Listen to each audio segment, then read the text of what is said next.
you very much. Before we start asking some questions, I'm not going to be able to rattle off all the names. I needed a big thank you to my cast, my crew, family, friends, everyone who believed in me. I've made posts on Facebook, even those who don't believe in me. Like, you're all the reason why I am who I am today. This has been a long time coming, and I take my craft very seriously, and I'm not going anywhere, and this is my passion, this is my job in life. So this is my gift to you all. Open up the floor to whoever. Actually, first of all, do I have any crew here? If you are crew, please stand up. Yes. These people showed up every day, and it was quite an experience. Thank you guys. Thank you very much. What's that? Thank you. Thank you. Can I get cast to stand up, please? Yeah. Everyone. They did an amazing job. I couldn't have asked for a better cast. They were all very professional, and they did everything I said, so that was a plus. Love you guys. All right, let's open it up to some questions, if anybody even has any. I got one bouncing up over here. You used an unmanned drone for some of those scenes early on? Correct. Yeah. Good question. Jason. I have to ask, the little boy, I recognize him. Yeah, the little boy in the, okay, so he said you recognize the little boy. Yeah. Where's Gavin? Yeah. The little boy is my son. So, he stole the show, I think. Anything else? Mason. What's next? What's next? Well, you need to just keep watching, sir. Keep watching me. So what was your inspiration initially? Inspiration, I'm kind of an emotional guy. I like to tell love stories, but I couldn't stop thinking about where we're headed with technology and how we're all obsessed with perfection and the best and the best and the best and iOS next update, and it's turning into people, and we're getting too far away from why we're all here in the first place, which is to live the beautiful lives that we've already been given. We were born perfect. There is no making us perfect. And you know, I want to show both sides of the coin. Technology is a great thing. Don't get me wrong. I'm pro technology, but there's also there's pros and cons to everything. But I couldn't help to stop thinking about a child who would grow up knowing that their parents paid for them, or wanted them to be perfect. What type of burden and stress that would be for the child growing up, because. And it's not just any child, all of us. Like, and it sounds like a cliche, poster up on, with a kitten hanging from a rope. But like, we were all born perfect. I'm gonna speak from this. We were all born perfect, and there is no we're already whole. So that there's no perfect that we have to live up to. Everything is perfect. Even when you're sad, even when you're angry, just become aware of yourself in that moment, and know that that's happening for a reason. And that moment is teaching you something about yourself. There's nothing wrong with anyone. It's just you're not paying attention to what you're telling yourself. I just went on a little rant there, but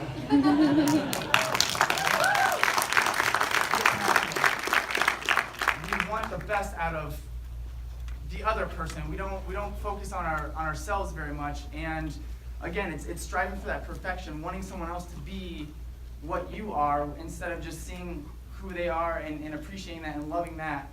The just keep watching part, we can all speak for days. That's just sound coming out of our mouths. We can all talk. That's not real. What's real is this in our actions.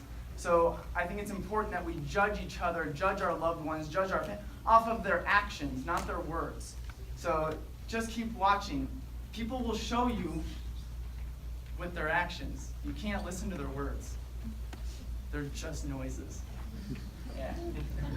Any last minute questions before I go party and celebrate the fact that I'm living my dream right now? How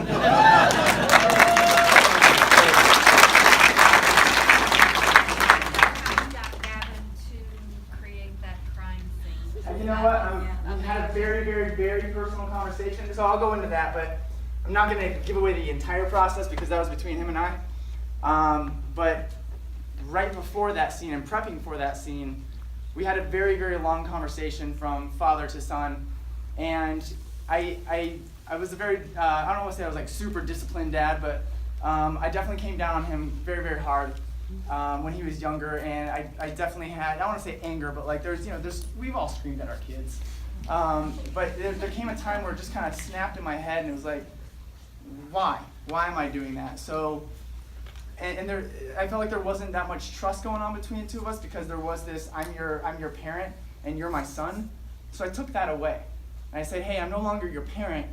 We're just two people that are like co-creating, co-living in this world together. If you make mistakes in this world, that's on you, but I got your back. Like, we'll take care of it together, but no longer gonna ground you. Not gonna like tell you to go, stare at the wall or go sit in your room for a while. Like, he's not gonna get in trouble for anything that he does. So I took away the fear of having to lie and keep things from me. So our relationship got a lot stronger, and now we talk about everything.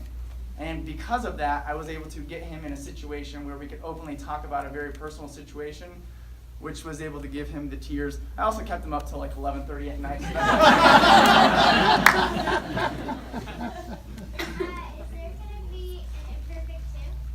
Yeah. No, there's not. I can confidently say I will never be the filmmaker that makes a second one. Everything's going to stand on its own. Any other? Oh.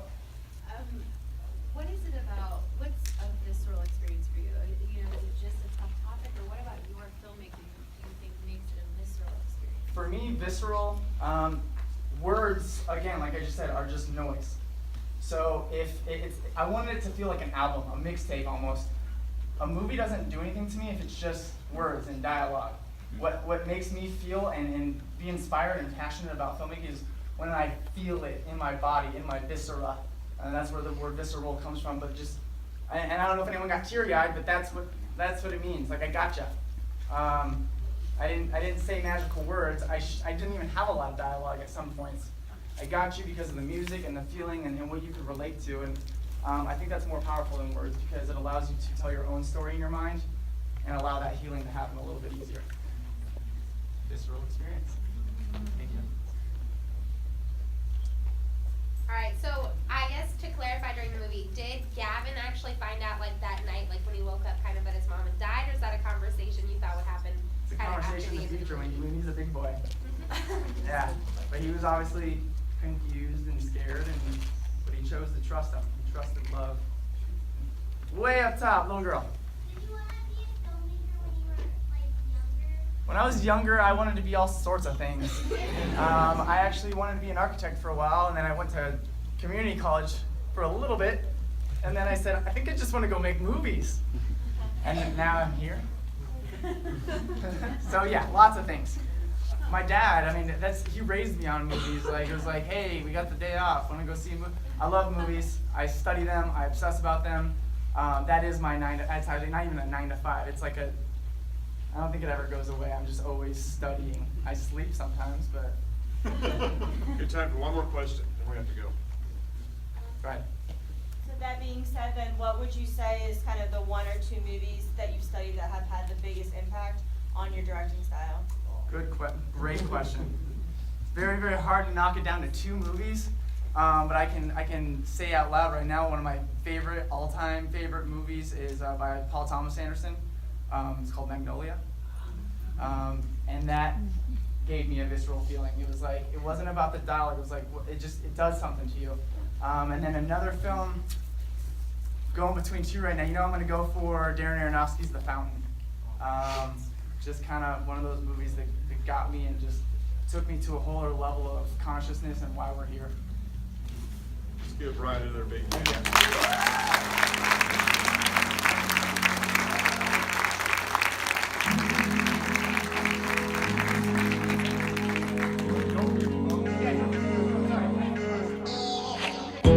And it's been a minute since I told you how I really feel it all. Keep it better than you always asking why I'm still involved. All them times we could've ended all. Are you just sad cause you contend with me? Is that the reason why you still with me? When you say you through but then you hit them all. Acting like it never happened but you know inside that shit is tearing you apart.